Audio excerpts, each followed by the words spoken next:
George Bryan from Long Branch, is that From correct? Long Branch, yes. I was recently at Long Branch.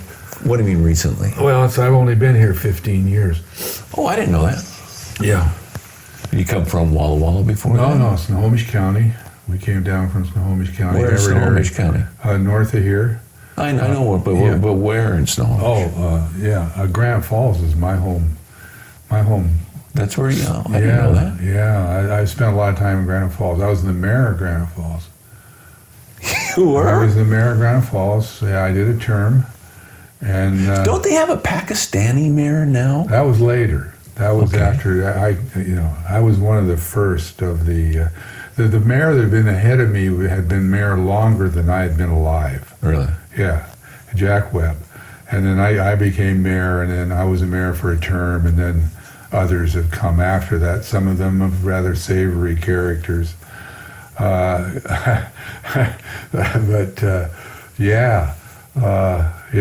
of Granite Falls, and what were you doing in Granite Falls? I was I had the bank there, the Granite Falls State Bank. I organized and started the Bank of Arlington in Arlington. Got a charter for it, did the whole thing. My dad and I had driven into that town in a borrowed car, and he said, we need a bank, and we ended up getting one, and we ended up doing it. And in the process, we got our hands on the Granite Falls State Bank, got controlling. It had been there since 1904, and it was just this teeny little thing. And then we were able to get the stock together, and we got a consortium of doctors to get money together, and that sort of thing. And we were in the banking business. And the idea behind the banks was, first we were going to start a bank so that we could have a bank, and then we got a whole control of another bank in the process.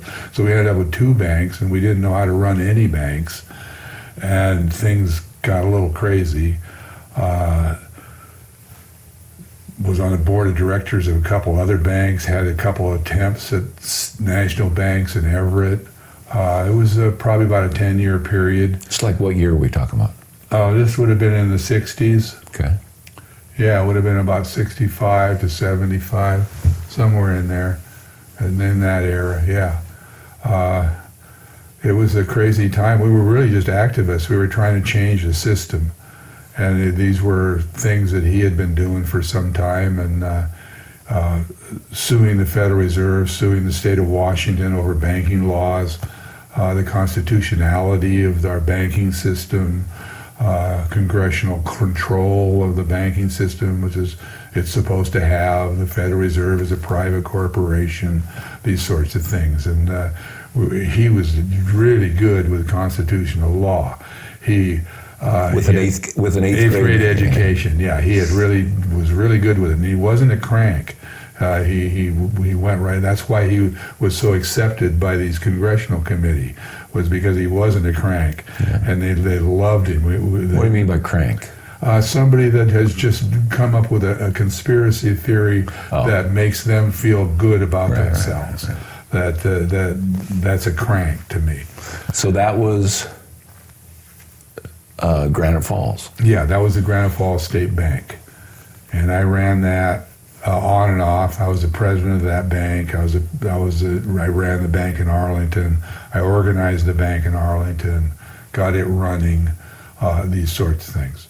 And then you moved 15 years ago down. You're just done with that. Well, no, that was entirely different. That came much later. Oh. I moved out of all of that and into my car with a Great Dane, into a Falcon station wagon, and became, before they had the term homeless, we went homeless. Were you with Lisa then? No. Okay.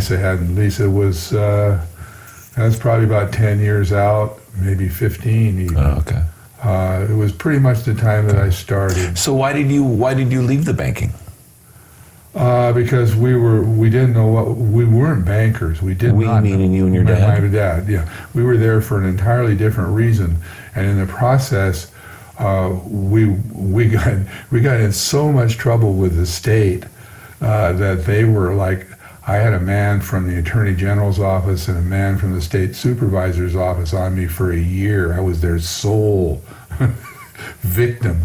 They were trying to basically trying to find some way to shut us down because of the lawsuits. This was in the Nixon era. This was in an era when government would do this kind of thing. They would suppress people when they saw something as being dangerous or threatening. And what we were doing was dangerous and threatening to the system.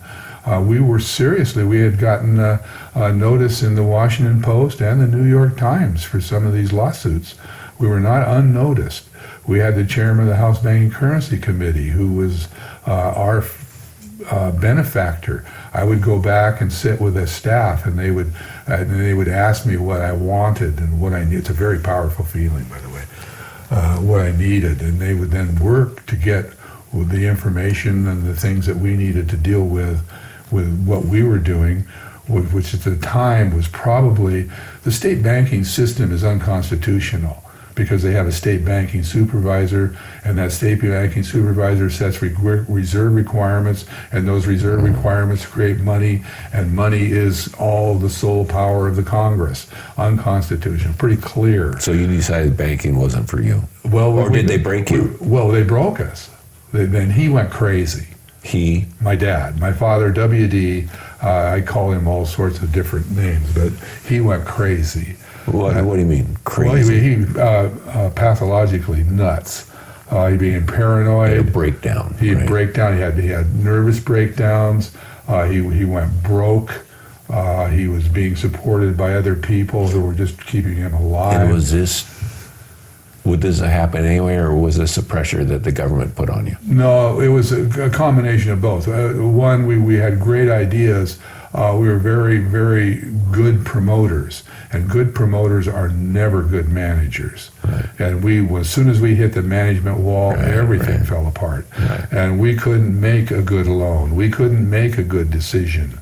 We couldn't do You could get it up and going, but sustaining it was... But we could talk everybody else into coming along. And we did that, and he had some wonderful ideas, and then we, like I say, we used a lot of conservative doctors. I was a member of the Century Club in Snohomish County, Washington State, which is the conservative Republican club. I met Ronald Reagan, had lunch with him. He shook my hand and welcomed me to the Republican Party. It was a wild ride. Knew Jackson and Magnuson and Rossellini and all those people. So that's basically your Darrington years. I'm not your Arlington, Arlington and Granite Falls. Granite Falls years. Being the mayor of town and that sort of thing. Drinking with the loggers. That's where I sobered up in '72. It was. Is that when you got clean? Yeah. Yeah, they use that term now. Then they didn't use that term. That was prior to the What was that a thing, or you just gave up, or did you go to the 12-step, or how did you do that? And that's all different now too. No, I got lucky enough to stumble into Alcoholics Anonymous, and basically got my life saved. It was that. I was 29 years old. I haven't drank since. Really? Yeah, and that's God. and I was alcoholic. I am alcoholic. Right. And no question about it. Anybody that watched my dad didn't drink at all. He did not. Not at all. And he probably embarrassed himself horribly when he was young, and quit. Just didn't do it anymore. And he never used profanity. He never swore. Ever. Except when he got really mad at me. If he really lost his temper at me, he would call me a pimp, which was as far as he could go. And I always was amazed by it because I was 14, 15 years old, and I didn't think that was I didn't even quite know what it meant, but it sounded like interesting to me. False women, right?